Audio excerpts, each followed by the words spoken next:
My nephew's accidental drowning wasn't so accidental, and my sister knew exactly who pushed him. I was folding Danny's tiny Superman t-shirts, the ones he insisted on wearing every single day despite having outgrown them months ago, when Sarah called. Her voice sounded hollow and strange, like someone had scooped out her insides with a rusty spoon and left only an echo bouncing around in an empty cave. "Danny's in the hospital," she said, each word falling like stones into dark water. "He nearly drowned at the lake." My stomach dropped through the floor, past the basement, straight into the Earth's molten core. Danny was only 8 years old, but he'd been swimming since before he could properly walk. That kid was practically part fish, spending entire summers underwater at my pool, holding his breath for 2 minutes straight while I timed him on my phone and worried about brain damage from oxygen deprivation. He had a wall full of blue ribbons from swim meets covering every inch of space above his bed, and could execute butterfly strokes better than most high school varsity swimmers. The idea of him drowning was like saying a bird had suddenly forgotten how to fly. "What happened exactly?" I asked, already dropping the laundry basket and grabbing my keys and purse from the kitchen counter. "He just went under. The lifeguards pulled him out unconscious. They airlifted him to regional medical. The doctors don't know if he's going to wake up, Lisa. They're saying there might be brain damage." I drove the 43 minutes to Regional Medical Center in 28, my knuckles white against the steering wheel, running through every possible scenario in my head like a broken record. Heat stroke, sudden muscle cramp, some kind of seizure, allergic reaction to something in the water, but nothing made any logical sense. Danny was healthy as a horse, strong as an ox, and more comfortable in water than on dry land. He lived and breathed swimming. Sarah stood in the pediatric ICU waiting room, still wearing her wet red bikini covered by a thin hospital gown someone had draped over her shoulders. Mascara was streaked down her cheeks like black tears, and her blonde hair hung in damp, tangled ropes around her face. But something was fundamentally wrong with the entire picture she presented to the world. In all our 32 years as sisters, growing up in the same house, sharing the same bedroom until we were teenagers, I'd never seen her this composed during any kind of crisis. When our childhood golden retriever Max died of cancer, she sobbed for 2 solid weeks. Couldn't eat anything except saltine crackers, couldn't sleep more than an hour at a time without waking up screaming. When she broke her wrist falling off her bike in high school, she hyperventilated so badly in the emergency room that they had to put her on oxygen and sedate her with Valium just to get x-rays. Now, her only child, the absolute center of her entire universe, the kid she'd fought tooth and nail for in a bitter custody battle,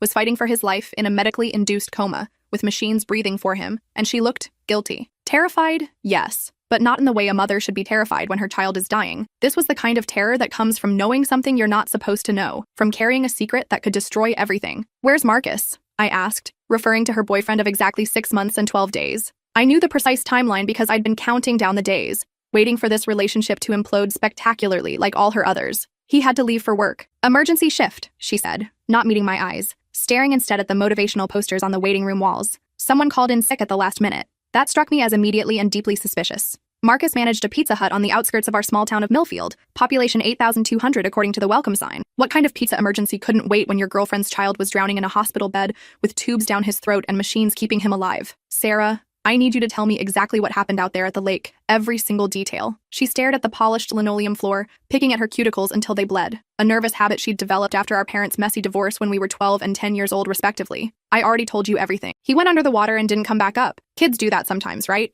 Even really good swimmers can have freak accidents." But I knew Danny better than anyone in the world except Sarah herself. That kid could swim circles around most adults without breaking a sweat or showing any signs of fatigue. He'd been on the Millfield regional swim team since he was 6 years old and had absolutely perfect form in all 4 competitive strokes. He'd won 17 blue ribbons in the past 2 years alone, and his bedroom walls were covered with certificates and trophies. The idea of him just randomly going under in a supervised public lake was completely and utterly absurd. "Were you watching him the entire time he was in the water?" "Of course I was watching him." Her voice snapped with defensive irritation, the way it always did when she felt cornered. "Jesus Christ, Lisa, what kind of mother do you think I am? Do you think I just let my 8-year-old swim alone while I took a nap? The kind who dates men who obviously hate children and can't see the forest for the trees, I thought, but somehow managed not to say out loud." Marcus had been in Sarah's life for exactly 6 months, and in that relatively short time, I'd watched Danny transform from a bubbly, confident, outgoing kid into something quiet and withdrawn and fearful. He'd started having nightmares again for the first time since his parents' divorce 3 years earlier. He'd begun wetting the bed at age 8 after being completely potty trained since he was 3. Most telling and heartbreaking of all, he'd started clinging to Sarah whenever Marcus was around, like a baby monkey afraid of being abandoned in the jungle.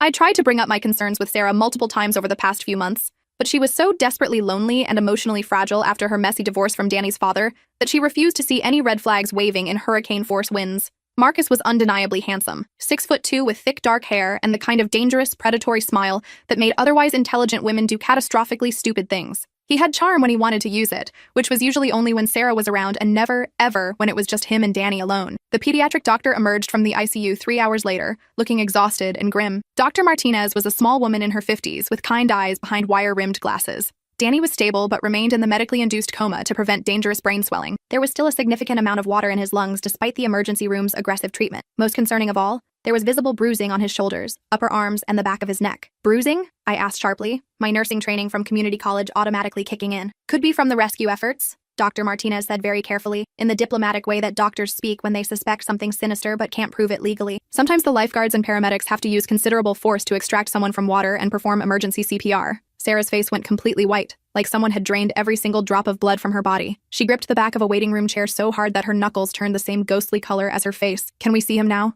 She whispered through trembling lips. We followed Dr. Martinez down a sterile hallway lined with cheerful motivational posters featuring cartoon animals that felt grotesquely inappropriate given the circumstances. Danny looked impossibly small and fragile in the hospital bed, completely dwarfed by the forest of machines that beeped and hummed and kept him tethered to life. Tubes snaked into his nose and mouth like some kind of medical octopus, and his skin had a grayish pallor that made him look like a ghost. His lips were still faintly blue around the edges, and those bruises on his shoulders stood out like dark purple flowers against his pale skin. I studied them closely with my trained eye, drawing on everything I'd learned during my brief nursing career. These weren't the kind of bruises you'd get from a legitimate rescue operation. They were too specific, too purposeful, too perfectly symmetrical. They looked exactly like what you'd see if someone had grabbed an 8-year-old by the shoulders and held him underwater while he struggled and fought for his life. Sarah, I said quietly, keeping my voice level and controlled. Those bruises looked like someone grabbed him, hard, and held him down. The lifeguards would have grabbed him under the arms or around the chest for rescue breathing and CPR. These marks are on his shoulders and the back of his neck, like someone pushed him down from above and held him there while he tried to surface.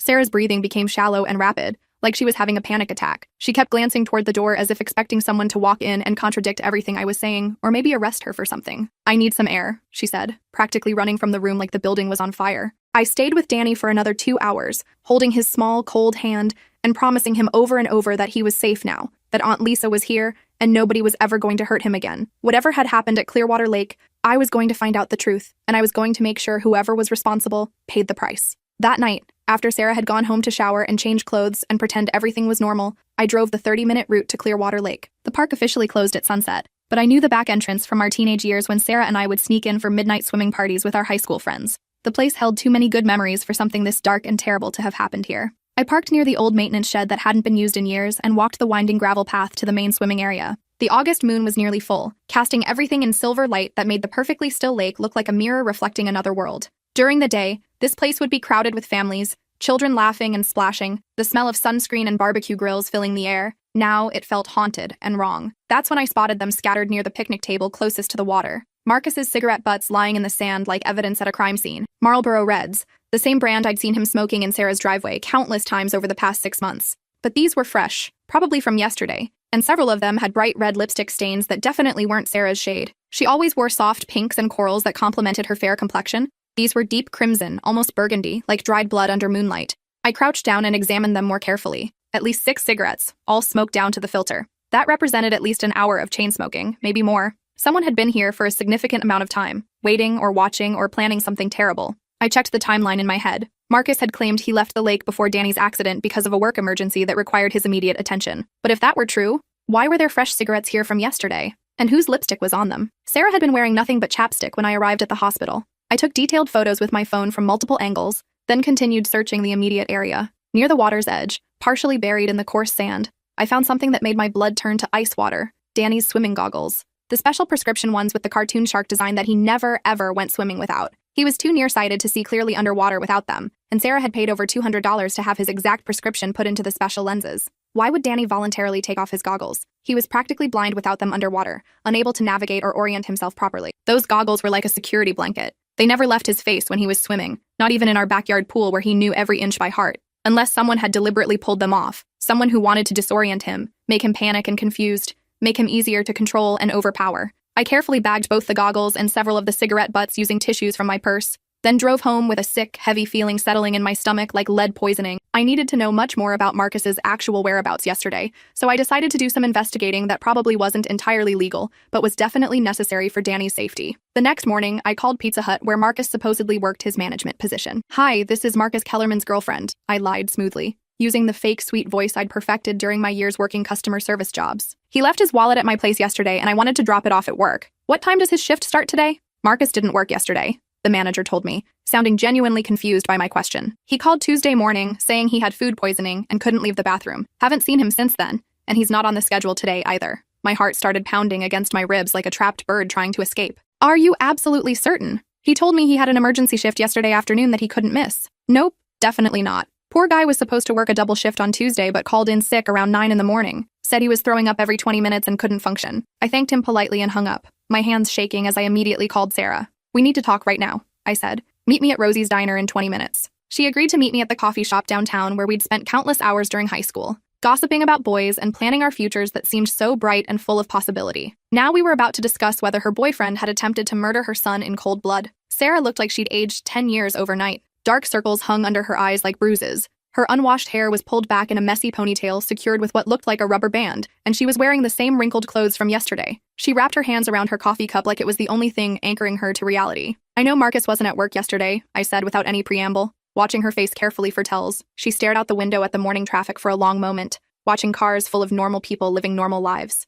When she finally spoke, her voice was barely above a whisper. How do you know that? I called Pizza Hut and spoke to his manager. Marcus called in sick Tuesday morning with supposed food poisoning, so where was he really, Sarah? He told me he was going job hunting around town. His manager's been threatening to fire him for months because he keeps calling in sick or showing up late or leaving early. But he was at the lake when Danny almost died. I don't know where he was. She was lying through her teeth and we both knew it. Yes, you do. I leaned forward across the sticky Formica table. I found his cigarette butts scattered all around the picnic area, Sarah, fresh ones from yesterday, with bright red lipstick that definitely isn't yours. Sarah's carefully maintained composure finally cracked like an eggshell hitting concrete. Tears started flowing down her cheeks, and her shoulders began shaking with barely suppressed sobs. I didn't know, she cried, her voice breaking. I swear to God, Lisa, I didn't know he was there watching us. But you suspected something was wrong. She nodded miserably, wiping her nose on a paper napkin that immediately disintegrated. Danny's been absolutely terrified of him lately. And yesterday morning, they got into this horrible, vicious fight. What kind of fight? About what? Danny accidentally knocked over one of Marcus's beer bottles while he was eating breakfast.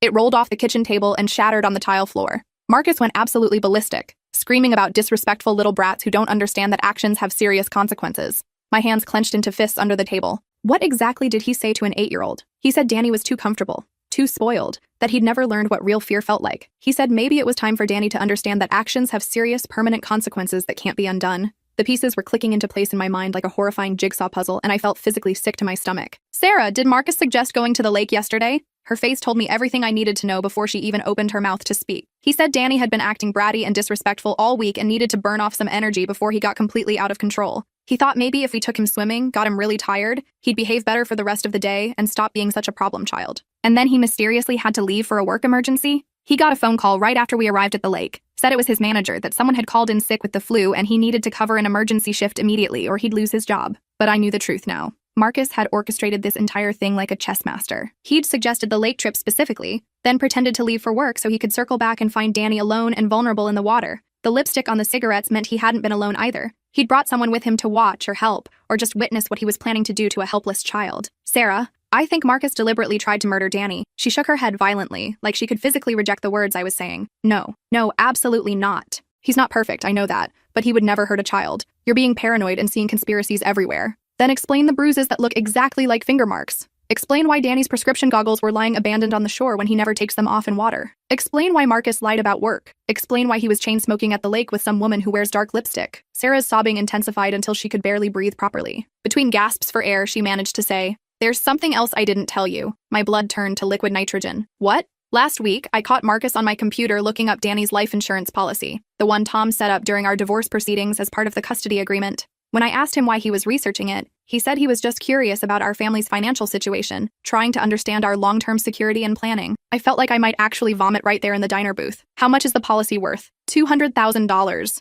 The number hung in the air between us like a death sentence written in neon lights. Sarah, you have to go to the police immediately. With what evidence? Some cigarette butts and a computer search? They'll say it's all circumstantial. Marcus is charming and manipulative. He'll convince them I'm just a hysterical single mother looking for someone to blame for a tragic accident. She was probably right. But I couldn't let this go. If Marcus had tried once and failed, he would absolutely try again. And next time, Danny might not be lucky enough to survive. There's another way, I said slowly. the plan forming in my mind as I spoke. We need to get him to confess on tape. Over the next 2 hours, we developed what was probably an illegal and definitely dangerous plan. Sarah would invite Marcus over for dinner that evening, tell him she was feeling completely overwhelmed by the hospital situation, and desperately needed his emotional support. While he was there, I would hide somewhere in the house with my phone recording everything. Sarah would carefully bring up Danny's accident and try to get Marcus talking about what really happened. What if he gets suspicious and realizes what we're doing? Sarah asked, her voice shaking with terror. Then we run like hell and call 911 immediately. But we have to try this, Sarah. It might be our only chance to get the truth and protect Danny. That evening, while Danny remained unconscious in the pediatric ICU fighting for his life, we put our dangerous plan into action. I arrived at Sarah's small ranch house early and positioned myself in her bedroom closet with my phone fully charged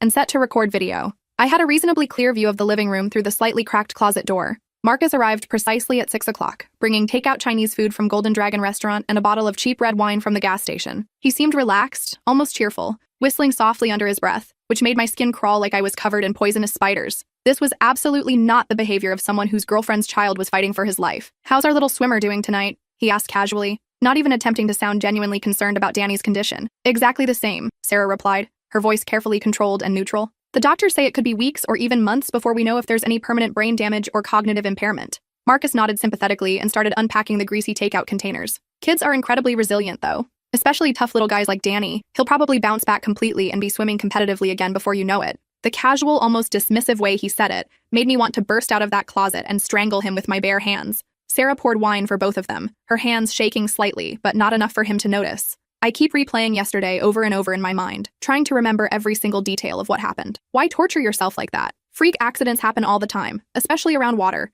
There's absolutely nothing you could have done differently to prevent it. But that's exactly what I can't stop thinking about. Whether it really was just a random accident. Marcus paused with a forkful of lo mein halfway to his mouth, suddenly very still. "What do you mean by that exactly?" "Those bruises on Danny's shoulders and neck. Dr. Martinez said they looked like grip marks, like someone had grabbed him really hard and held him." I held my breath, watching Marcus's face through the crack in the closet door. For just a split second, his carefully maintained mask of concern slipped completely, and I saw something cold and calculating flash in his dark eyes. "Doctors see suspicious things everywhere these days," he said finally, his tone slightly sharper than before. "They're probably just trying to cover their own legal liability in case you decide to sue the lake or the lifeguard company for negligence." "Maybe you're right," Sarah said, playing her part absolutely perfectly. "But I also found out that you weren't actually at work yesterday when you said you were." Marcus set down his fork very slowly and deliberately. The temperature in the room seemed to drop 10 degrees, and I could feel the dangerous shift in his energy even from my hiding place. "Who told you that? Does it really matter? You lied to me, Marcus. My son nearly died yesterday, and you lied about where you were during the most terrifying moment of my entire life. I was looking for work, driving around to different restaurants and businesses submitting applications.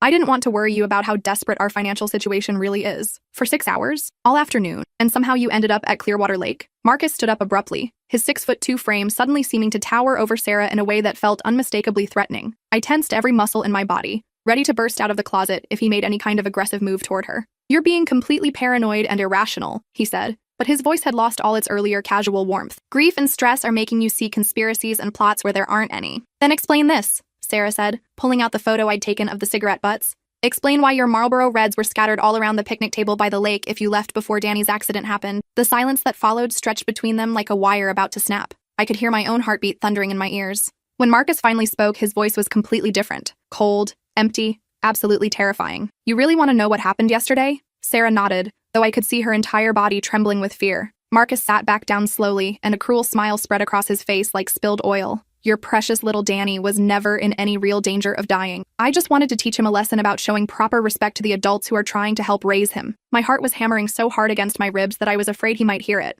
I made absolutely sure my phone was capturing every single word of his confession. "I waited until you went to the bathroom, then I quietly swam out to where he was playing with those ridiculous goggles." Kid was so absorbed in his stupid underwater games that he didn't even notice me approaching from behind. Sarah's face had gone completely pale, but somehow she managed to keep him talking. "What exactly did you do to him?" I grabbed him by the shoulders and pushed him down under the water, just for a few seconds initially, long enough to scare him properly, make him understand that there are real consequences when you disrespect someone who's trying to be a father figure. "A few seconds?" Sarah's voice cracked with horror. "He was unconscious when they pulled him out. He nearly died, Marcus. That part wasn't supposed to happen the way it did." For the first time, Marcus looked slightly uncertain, almost confused by his own actions. He started thrashing around much more violently than I expected, fighting me like some kind of wild animal. I had to hold him down longer than I originally planned to get him to stop struggling and learn his lesson. My vision tunneled with pure murderous rage. This absolute monster had held an 8-year-old child underwater until he lost consciousness. then calmly watched him nearly die while feeling no remorse whatsoever. So you just left him there to drown? I swam back to shore and hid in the woods to watch what would happen next. I figured when you came back from the bathroom and found him floating face down, it would look like a completely tragic accident. And it worked perfectly, didn't it? At least until you started asking too many questions and getting suspicious. Sarah stood up slowly, backing toward the bedroom where I was hidden. I need to call the police right now. Marcus was much faster than she was. He grabbed her wrist hard enough that I could see his fingers digging into her pale skin, definitely leaving finger-shaped bruises. I don't think that's a good idea at all. See, if you call the police, I'll tell them all about how you've been physically abusing Danny for months. All those mysterious bruises and marks I've noticed on him, I'll say you put every single one of them there. And who do you think they'll believe? A concerned stepfather figure trying to protect an innocent child? Or a struggling single mother with a documented history of depression and severe anxiety? That's when I burst out of the closet like an avenging angel, phone still recording, pure fury coursing through my veins like molten lava. They'll believe this crystal-clear recording of you confessing to attempted murder, you psychopathic piece of human garbage. Marcus spun around toward me, his face contorting with shock and murderous rage. He lunged for my phone, but I was completely ready for him. I threw it to Sarah, who caught it perfectly, and immediately started dialing 911 with shaking but determined fingers. Marcus grabbed me by the throat, his fingers pressing into my windpipe hard enough to completely cut off my air supply. But I'd been taking self-defense classes religiously twice a week since my own divorce 2 years ago, and I was ready for exactly this scenario. I brought my knee up hard into his groin with all the force I could muster, and when he doubled over in excruciating pain, I grabbed the heavy ceramic lamp from Sarah's dresser and brought it down on the back of his head with everything I had. He crumpled to the hardwood floor like a broken marionette, blood immediately beginning to seep from a deep gash in his scalp and pool around his unconscious head. "Police and ambulance are on their way," Sarah said, her voice shaking but filled with newfound determination and strength. We stood over Marcus's unconscious form, both of us breathing hard and probably in clinical shock. After what felt like several hours but was probably only 10 or 15 minutes, we heard multiple sirens approaching from different directions. The next few hours were a complete blur of police statements, paramedics checking my throat for damage, crime scene photographers, and endless paperwork that seemed to multiply exponentially. Marcus regained consciousness just as they were loading him into the ambulance, immediately demanding a lawyer and claiming that we had attacked him completely unprovoked for no reason.